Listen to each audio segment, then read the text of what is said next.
های کوههای آسمان بوسی ای وطن، آدمانی مهنت دوست و ملت های سربلند،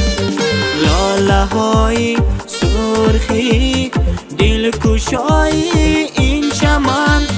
در سری عقبه عقابی پیشوازگیری این وطن،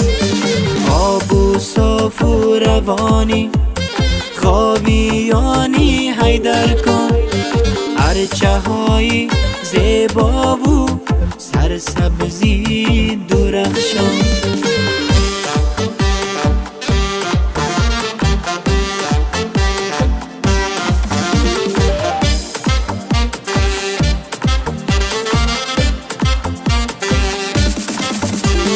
در کجای که باشند فرزندانی این مکان،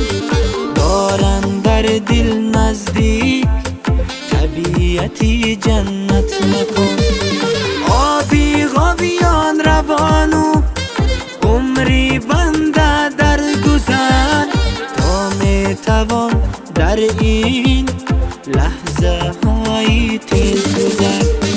آب و صاف و روانی خوابیانی حیدر کن، ارچه های زیبا و سرسبزی درخشان.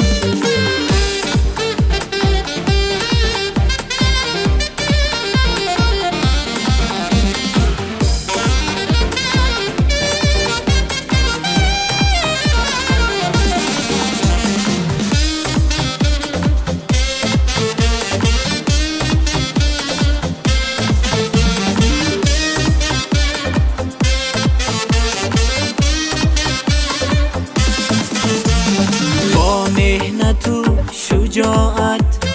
با نیکی های به منت، بکن آباد و رخشان حیاتی کشورت، سیمابی جلوه داری در جهان مشهوری کن، این سرودی قادر علی در وصف تو حیدر کن، بی جلوه داری در جهان مشهوری کن، این سرودی قادر علی در وصف تو حیدر کن، حیدر کن.